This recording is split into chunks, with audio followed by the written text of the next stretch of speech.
வணக்கம். வாழ்க வளமுடன், வாழ்க வளமுடன். நான் உங்கள் பண்டிட் விஜய். எங்களுடைய ஸ்ரீ ஜோதிட பீடம் சார்பாக இந்த ஜோதிடம் சார்ந்த இந்த வகுப்பு நடந்துக்கிட்டு இருக்கு. அன்பர்கள் இந்த நிகழ்ச்சியை பார்த்து உங்களுடைய ஆதரவை எங்களுக்கு கொடுக்கும்படி உங்களை என்றென்றும் நன்றியுடன் வரவேற்கும் நான் உங்கள் பண்டிட் விஜய். அன்பர்களே, இப்போ நம்ம மேசம், ரிஷபம், மிதுனம் பார்த்தோம். இப்போ ஒரு கடகலக்கணம், கடகராசி அவங்க எப்படி இருப்பாங்க அப்படின்னு பார்த்தீங்கன்னா, பெரும்பாலும் கடகலக்கணம், கடகராசிக்காரவங்க முகம் அழகாக வசீகரமாக இருக்கக்கூடியவங்களாக இருப்பாங்க. இந்த கடகம் ஒரு பார்க்கடலை கடைந்த ராசி. இந்த கடகலக்கணம், கடகராசிக்காரவங்களுக்கு கண்டிப்பாக விபத்து அவங்களுக்கு உண்டு. உதாரணமாக கடகத்தில் ஒரு கிரகம் இருந்து திசை நடத்தும் காலத்தில் ஜாதகர் மிகப்பெரிய ஒரு போராட்டத்தை சந்தித்து விடுகிறார். உதாரணமாக கடகலக்கணத்தில் இப்போ இந்த இடத்துல குரு உட்காந்து திசை நடத்தினா, அந்த திசை அவங்களுக்கு நடக்கும் காலத்தில் கடுமையான ஒரு போராட்டம் வந்து விடுகிறது. பார்க்கடலை கடைந்த வீடு. காலபுருஷனுக்கு சனியினுடைய நட்சத்திரம், காலபுருஷனுக்கு 6 ஆயில்யம் புதனோட நட்சத்திரமும், காலபுருஷனுக்கு பாதகாதிபதியான சனியோட நட்சத்திரமும், காலபுருஷனுக்கு 12 குருவான விசாக நட்சத்திரம், புனர்பூச நட்சத்திரமும் அந்த ராசியில் அமைந்ததால் அதை விபத்து ராசி என்று சொல்கிறோம். கடகலக்கணம், கடகராசிக்காரவங்க கண்டிப்பாக ஒரு நீர்நிலைக்கு பக்கத்தில் குடியிருப்பாங்க. ஒரு நீர்ப்பாங்கான இடத்துல, ஒரு மணல் பகுதியில், ஒரு நீர்நிலையை ஒட்டி அவங்க குடியிருப்பாங்க. அதே மாதிரி கடகலக்கணம், கடகராசிக்காரவங்க ஒரு வயல் சார்ந்த பகுதியில் வீடு கட்டி குடியிருக்காங்க. இவங்களுடைய இடத்துல இந்த ஊர்ந்து வரக்கூடிய பூச்சிகள், தவளை இதெல்லாம் அவங்க வீட்டுக்குள்ளே சாதாரணமாக வரும். விஷப்பூச்சிகள் இவங்க வீட்டில் சாதாரணமாக வரும். அதே மாதிரி பார்த்திங்கன்னா ஒரு மெயினான ஒரு இடத்துல தான் அவங்க குடியிருக்கிறாங்க. இவங்களுக்கு பார்த்திங்கன்னா இந்த கடகம் நீர்ப்பாங்கான இடம் கண்டிப்பாக உண்டு. ஒரு மணல் சார்ந்த பகுதியில் அவங்க கண்டிப்பாக இருக்கிறாங்க. ஒரு விபரீத ராஜயோகத்தை அனுபவிக்கக்கூடியவங்க கடகலக்கணம், கடகராசிக்காரவங்க. சாதாரண ஒரு ஏழ்மை நிலையில் பிறந்தால் கூட ஒரு விபரீதமான ராஜயோகத்தை அவங்க சந்திக்கிறாங்க. பொதுவாக ஒரு கடகராசி, கடகலக்கணத்துக்காரவங்க அவங்க வீடு கட்டும் பொழுது கண்டிப்பாக அந்த சைட்டு போட்டுருந்துருப்பாங்க. அந்த சைட்டில் கரையான் புற்று கட்டியிருக்கும். அந்த புற்றை இடிச்சிட்டு தான் அவங்க வீடு கட்டுற மாதிரி ஒரு சூழல் ஏற்படும். அப்படி இல்லைன்னா ஒரு புத்து இருந்த இடத்த இடித்து சைட்டு போட்டிருப்பாங்க. அவங்களுக்கு கண்டிப்பாக ஒரு கடகலக்கணம், கடகராசிக்காரவங்க அதில் 4ஆம் அதிபதி அந்த லக்னத்தில் இருந்து அவங்க வீடு கட்டி கண்டிப்பாக ஒரு வாடகை விடும் பொழுது நன்கு விசாரித்து வாடகை விடணும். ஏன்னா அது ஒரு விபச்சார வீடாக வர்றதுனால இவங்க இடத்துல ஒரு தவறான ஒரு விபச்சாரமோ அதாவது செஞ்சு அந்த வழக்கை ஜாதகர் சந்திக்க வேண்டிய சூழல் ஏற்படும். கண்டிப்பாக ஒரு விபத்தில்லாத கடகம் இல்லை. கடகராசிக்காரவங்க ஒரு போராடக்கூடிய ராசி கடகம். போராடி வெற்றி கொள்ளக்கூடிய ராசி. சாதாரண நிலையிலிருந்து உயர்ந்து வரக்கூடிய ராசி கடகம். காலபுருஷனுக்கு 4ஆம் இடமாக வருவதால் கண்டிப்பாக அவங்களுக்கு வீடு, வண்டி, வாகன யோகம் கண்டிப்பாக அவங்களுக்கு வருகிறது. சொத்துக்கள் சேருகிறது. அவங்களுக்கு 5ஆம் அதிபதியை 10ஆம் அதிபதியாக வர்றதுனால் சொத்து, தொழில், சொந்தமாக தொழில் செய்யக்கூடிய ஒரு சூழல் ஏற்படுகிறது. அதே மாதிரி பார்த்திங்கன்னா குடும்ப வாழ்க்கையில் அவங்க ஒரு பற்று குறைந்தவங்களாக வர்றாங்க. அதே மாதிரி கடகலக்கணம், கடகராசி பொது சேவையில் ஈடுபடக்கூடிய மனப்பக்குவம் அவங்களுக்கு உண்டு. நண்பர்களுக்காக உடனே இறங்கி போகிறது, பொது பிரச்சனைக்கு தலையிடுவது, அதெல்லாம் அவங்களுக்கு கண்டிப்பாக அவங்களுக்கு வருகிறது. இதெல்லாம் கடகலக்கணம், கடகராசிக்கு ஒரு இயற்கையான குணங்கள். அதே மாதிரி அரசியல் ஈடுபாடு அவங்களுக்கு கண்டிப்பாக வரும். அதே மாதிரி பார்த்திங்கன்னா இந்த இயந்திரங்களில் கையை விட்டு விரலில் அடிபட்டது பூரா பார்த்திங்கன்னா கடகலக்கணம், கடகராசியாக இருப்பாங்க. இருதய சம்பந்தமான பாதிப்பு உள்ளவங்க கண்டிப்பாக அந்த வீட்டில் இருக்காங்க. யாருக்கா ஒருத்தவங்களுக்கு ஹார்ட் ப்ராப்ளம் கண்டிப்பாக வரும். அதே மாதிரி கடகலக்கணம், கடகராசிக்கு அவங்க மார்பு சம்பந்தமான தொந்தரவு அவங்களுக்கு கண்டிப்பாக அவங்களுக்கு வருகிறது. அதே மாதிரி கடகலக்கணம், கடகராசி அவங்க பொதுச்சேவை ஈடுபாடு, கோயில் திருப்பணிகள் அதிலெல்லாம் ஈடுபடுவாங்க. அரசியல், அரசாங்க ஈடுபாடு அவங்களுக்கு கண்டிப்பாக உண்டு. அரசு பதவிகளில் இருக்கிறதும் கடகலக்கணம், கடகராசி. அரசாங்கத்தில் உயர்ந்த பதவியில் இருக்கிறவங்களும் கடகலக்கணம், கடகராசியாக இருக்காங்க. அந்த குடும்பத்தில் யாராவது ஒருத்தவங்க அரசு பணிகளில் இருப்பாங்க. அப்படி இல்லைன்னா அரசு சார்ந்து ஒரு நிறுவனத்தில், அதாவது ஒரு ப்ரைவேட் கம்பெனியாக இருக்கும். அதாவது ஒரு எப்படி சொல்கிறதுனா ஒரு எய்டட் ஸ்கூலில் டீச்சராக ஒர்க் பண்ணவங்க, ப்ரைவேட் பள்ளிக்கூடமாக இருக்கும். அதில் எய்டட் ஜாப்பில் இருந்தவங்களா, எய்டட் ஸ்கூலாக இருக்கும். அரசு மூலமாக வருமானம் ஈட்டக்கூடிய பள்ளிகளில் ஒர்க் பண்ணவங்க, இல்லைனா உதாரணமாக தேசிய பஞ்சாலை, இப்போது தனியார் ஒரு நிறுவனம் மில்லை வந்து கவர்மெண்ட் டேக் ஓவர் எடுத்து அது அரசு தேசிய பஞ்சாலை கழகமாக இருந்து அரசு மூலம் வருமானம் ஈட்டக்கூடிய சூழல், அந்த மாதிரியான இடத்துல அவங்க பணிபுரிஞ்சு மறைமுகமாகவாவது அரசு வருமானம் அவங்களுக்கு உண்டு. ஸோ கடகம் ஒரு அரசாங்க வீடு, அரசு பணியில் இருக்கிறாங்க, அரசு உயர் பதவியில் இருக்காங்க, அரசியல்வாதியாக இருக்காங்க, அரசியல் ஈடுபாடு அவங்களுக்கு உண்டாகுது.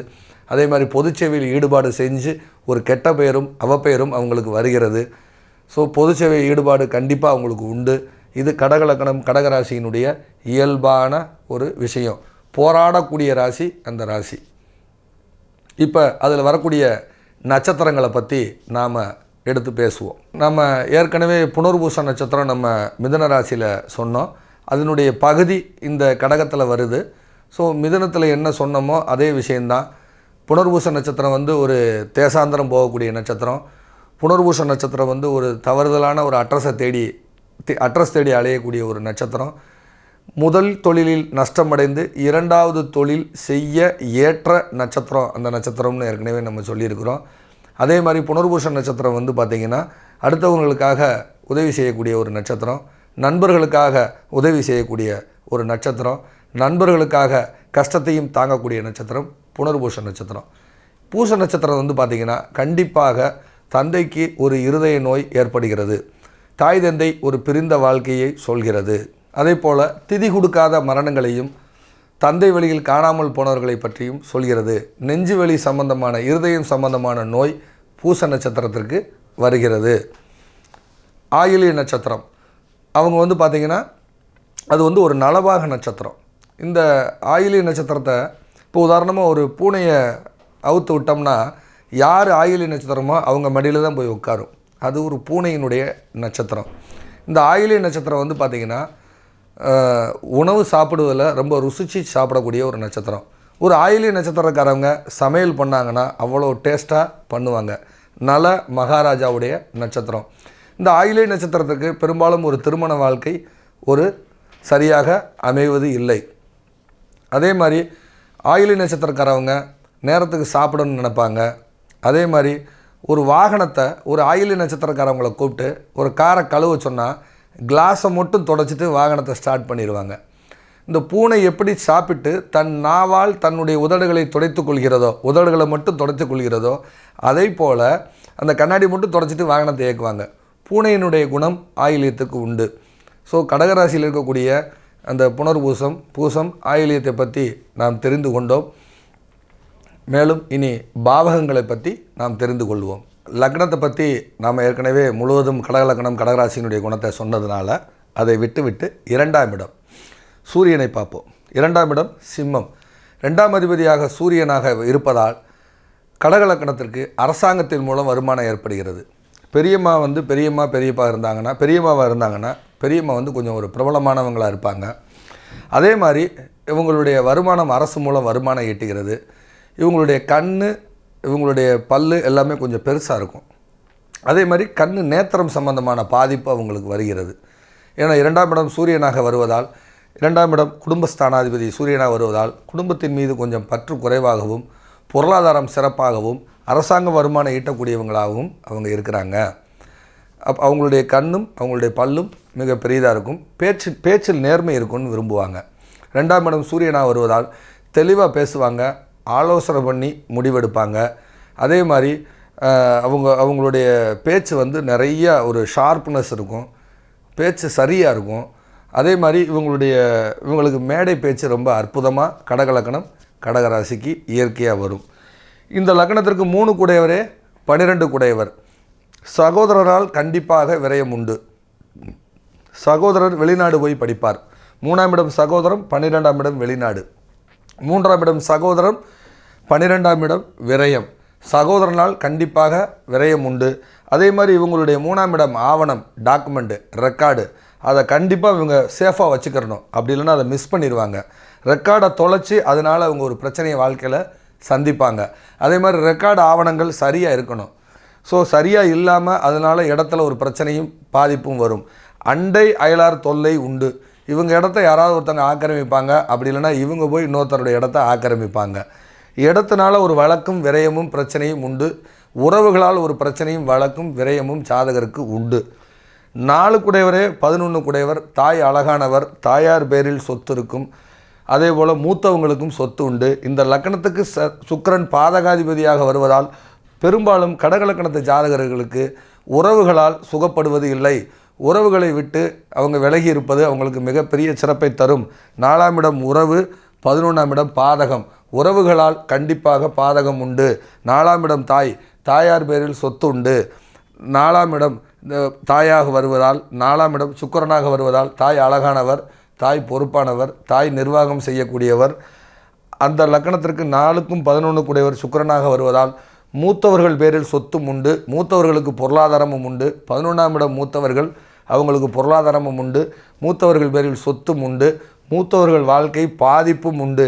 ஏன், இந்த கடகலக்கணத்திற்கு 11ஆம் அதிபதியே பாதகாதிபதியாக வருவதால் 4 குடையவரே 11 குடையவர், 4ஆம் அதிபதியே 11ஆம் அதிபதி, அவரே பாதகாதிபதி.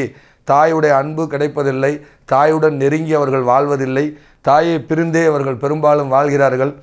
அதே போல் 5 குடையவரே 10 குடையவர், பூர்வீகத்தில் அவங்களுக்கு மாமா பேரில் சொத்து உண்டு.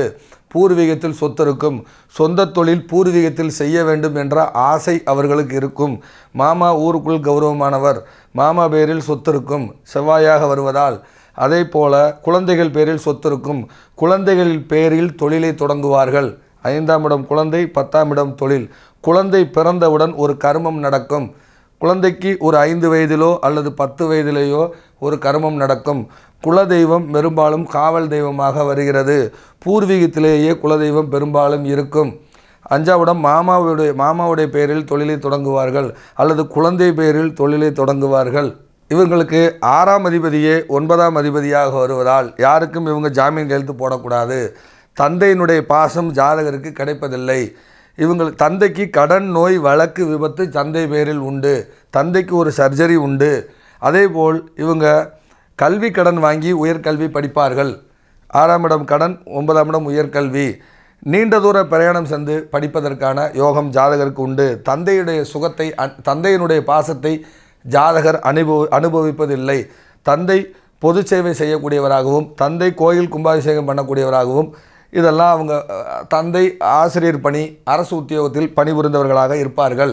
தந்தையால் கடன் ஏற்படும், தந்தையால் வழக்கு ஏற்படும். 9ஆம் இடம் தந்தை, 6ஆம் இடம் கடன். தந்தைக்கு வழக்குண்டு, தந்தைக்கு விபத்து உண்டு. தந்தையுடைய கடனை ஜாதகர் அடைக்க வேண்டிய சூழல் ஏற்படும். அதேபோல் நீண்ட தூரம் சென்று வெளிநாடு போய் படிப்பதும், 6 வேலை 9 வெளிநாடு. ஸோ வெளிநாட்டுக்கு வேலைக்கு போய் வருமானம் ஈட்டுவதும் அல்லது பிழைப்புக்காக நீண்ட தூரம் வந்து இடம் மாறி வாழ்வதும் இது இயற்கையாக அமைகிறது. அதே போல் கடகலக்கணத்திற்கு 7ஆம் அதிபதியே 8ஆம் அதிபதி. ஸோ திருமண மனைவி வந்த பிறகு ஒரு கஷ்டம் கூட வருகிறது. திருமணம் முடித்தவுடன் அவங்களுக்கு 7ஆம் இடம் திருமணம், 8ஆம் இடம் ஒரு அவமானம். நண்பர்களால், மனைவியால் கண்டிப்பாக ஒரு அவமானம் ஜாதகருக்கு வருகிறது. நண்பர்களுடைய கடனை அடைப்பதற்கும், நண்பர்களால் ஒரு விபத்தும், நண்பர்களால் ஒரு அவமானமும் ஜாதகருக்கு ஏற்படுகிறது. திருமணம் முடித்தவுடன் ஒரு கஷ்டம் கண்டிப்பாக ஜாதகருக்கு வருகிறது. பொருளாதார கஷ்டம் கண்டிப்பாக வருகிறது. மனைவியால் ஒரு அவமானத்தை ஜாதகர் சந்திக்க வேண்டிய சூழல் ஏற்படுகிறது. கூட்டு தொழில் செய்து அதில் நஷ்டம் ஏற்படுகிறது. கடகலக்கணத்திற்காரவர்களுக்கு இயற்கையிலேயே 7ஆம் அதிபதியே 8ஆம் அதிபதியாக வருவதால் நண்பர்களுடன் கூட்டு தொழில் இவர்களுக்கு ஆகாது. மனைவியால் ஒரு வழக்கும் பிரிவும் ஜாதகருக்கு சிறுகாலம் ஏற்படுகிறது. அந்த கிரகம் இந்த லக்கணத்திற்கு 7க்கும் 8 கூடியவராக வருவதால் இப்பிரச்சனை அவங்களுக்கு வருகிறது. மனைவி திருமணத்திற்கு பிறகு ஒரு விபத்தும் வருகிறது. அதே போல் நண்பர்களுடன் கூட்டு தொழில் செய்து நஷ்டம், விரயம் ஏற்படுகிறது. சிலருக்கு திருமண வாழ்க்கையில் ஒரு பிரிவும் பிரச்சனையும் ஏற்படுகிறது. ஆக இதுவரை கடகலக்கணத்திற்கு நாம் 12 பாவங்களை பற்றி தெரிந்து கொண்டோம். மேலும் நீங்கள் விவரமாக தெரிந்து கொள்ள எங்களுடைய யூடியூப் சேனலை தொடர்ந்து பார்க்கவும், அது மட்டும் இல்லாமல் நேரில் வந்து படிப்பதற்கும் எங்களை தொடர்பு கொள்ளவும் www.srijyothirpeedam.com. மேலும் நான் என்றும் உங்களுடன் நன்றியுடன் நான் உங்கள் பண்டிட் விஜய். வணக்கம். வாழ்க வளமுடன்.